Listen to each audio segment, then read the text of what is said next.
They're on the bridge. Two men alone coming into the finishing straight. Luke Kibet looks as if he's going to make another effort, but Johnson Chepkwony has half a metre at the moment. Last year's 1 and 2, is it going to be a reverse? Is Chepkwony going to beat his more famous compatriot and make a name for himself? Is Luke Kibet just biding his time?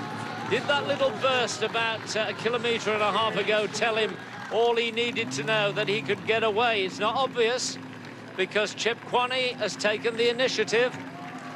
They're a couple of minutes from the finish and there's a couple of strides in it. We're going to get the best ever finish. Now, Kibet took a look back. Now, is that telling? He knows he's going to be second. Does that mean he's going to be happy with second? Does he think that Chepkwony is stronger than him? I would hardly think that the world champion from 2007 is going to leave it at that.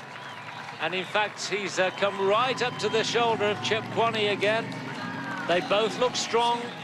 Chepkwony's the bigger man, but that counts for nothing. Look at that, trying to cut him up on the corner. A bit of gamesmanship going on here. No love lost between these colleagues and compatriots. This is the best ever finish to the standard chartered Singapore Marathon. This is the 2009 edition. We've got the 2008 champion, Luke Kibet, wearing number 1. We've got the guy who finished second to him, Johnson Chepkwony, but he's leading the champion into the finish area. A few hundred meters left to run now. How quickly can they do that? It's going to be around about 2:11. What a great contest, and it's all come down after 42.2k. It's all come down to a sprint finish. These were the two leaders last year. Number 1 won it. Number 23 was second, Kibet and Chepkwony. I think we're going to be just outside 2:11, but no matter. And Luke Kibet has taken the initiative. Just a few hundred meters from the finish, and last year's winner, the 2007 world champion Luke Kibet of Kenya, has got what looks to be a decisive lead. He's got 10 meters coming to the finish, but Chepkwony is making his sprint for the line. He's right up behind Kibet again. What a tussle this is. It's a great finish to the 2009 Singapore Marathon, and I think Kibet is going to win it for the second year in a row. There's the record time. He's going to be almost 2 minutes inside that. We've got a fantastic new record. It's about 2:11.23 as he crosses the line. Luke Kibet of Kenya wins for the second year in succession the standard chartered Singapore Marathon. Johnson Chepkwony has run the race of his life. He was second last year. He was 2.5 minutes behind last year. He's finished a few seconds behind this year, and he looks deservedly exhausted. Here comes number 3. That's Vincent Crop. 3 Kenyans on the podium. That's not unusual. Terrific race for a man who's better known as a half marathoner. But Luke Kibet, he can afford to look cool and calm now. He's won the race, and Chepkwony is looking a bit unsteady on his feet, and so he should be. He's absolutely exhausted, but there's a happy man. 2 years in succession. He's finished second. 2 years in succession. Number 23, Johnson Chepkwony, has finished second to the race winner, Luke Kibet. That's the number 3 man. There's the number 1 yet again, Luke Kibet of Kenya. What a great race, Darryl. Well, Pat, you've seen quite a few races in your lifetime. That must rank right up there with them as truly one of the great ones. Well, it's great when you see a sprint finish, I think, after all this time. And there's the 2003 race winner, John Kelly. He won that race in outside 2:19, and here he is some 6 minutes faster this year. Still looks very strong. He couldn't hang in with that faster pace, but very nice to see John Kelly coming in. This is certainly the fastest time he's ever run in Singapore. In fact, he's only just going to be outside last year's course record. So another terrific time. Top 4 finish for John Kelly of Kenya. So the top 4 are Kenyans. Thank you for second time for the race organizer. I'm happy to come here for the second time. But the race, it was okay. But we complicated together. We're running together in the group. especially the makers, who are doing good job. Well, look, they're looking as relaxed as he did in the interview with you, Pat Butcher. We're going down now to the start of the 10K race.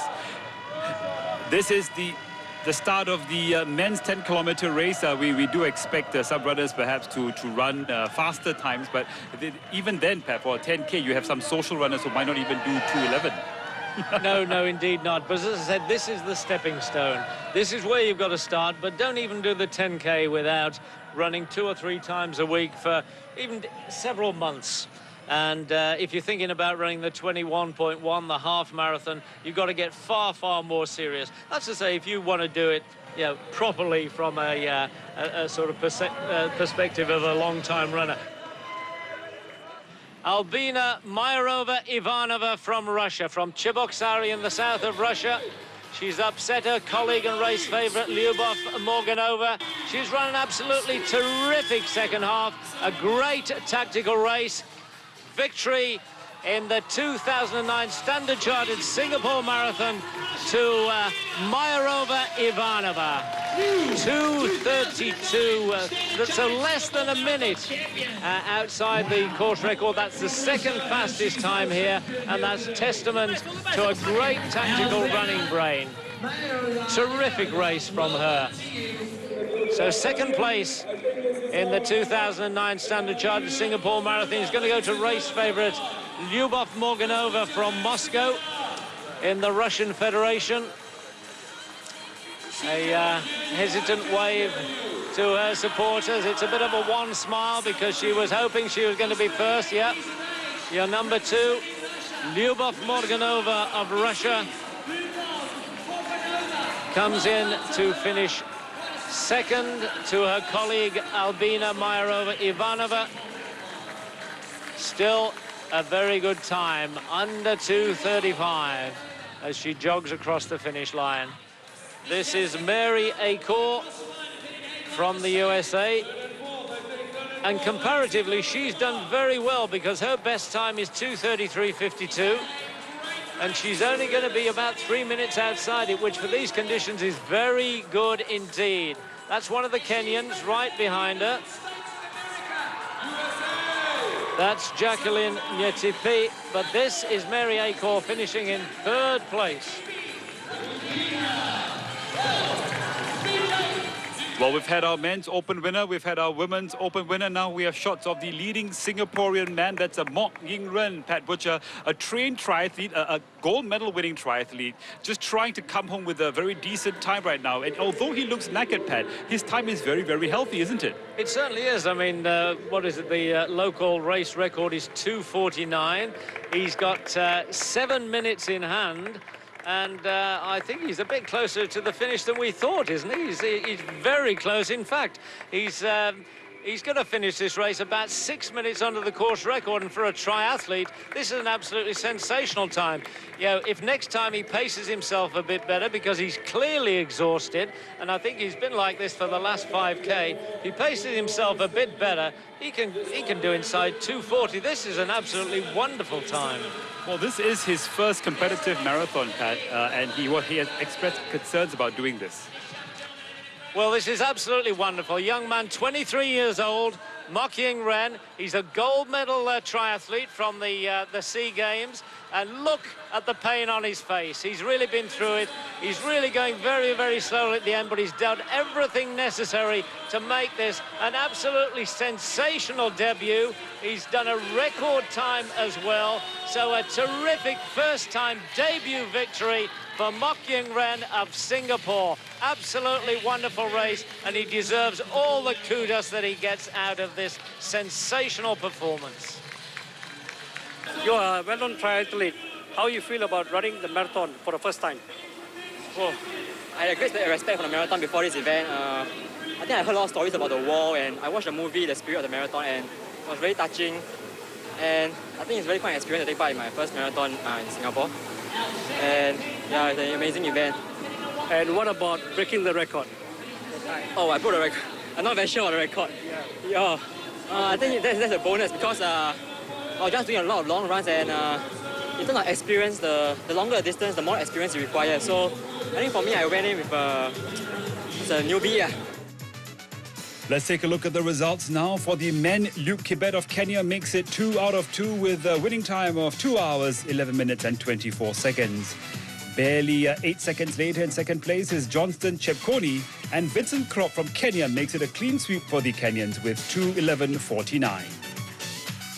And for the women, Albina Mayarova of Russia ran a magnificent race to take the women's title in 2 hours, 32 minutes and 47 seconds. In second place, Lubov Morgunova of Russia, 2 hours, 34 and 47 seconds. And Mary Aker of the USA ran the race of her life to finish third, 2 hours, 36.41. Let's now hear from Minister for Foreign Affairs, George Yeo. No, I think it was wonderful to see the energy level. Tens of thousands of runners, Singaporeans, not Singaporeans, young people, men, women, some older ones, some pushing prams. But the energy level, the life force was wonderful to behold. And I felt good, I felt energized by it. We are going to go for a quick break, but we will be back very, very shortly. Do stay with us.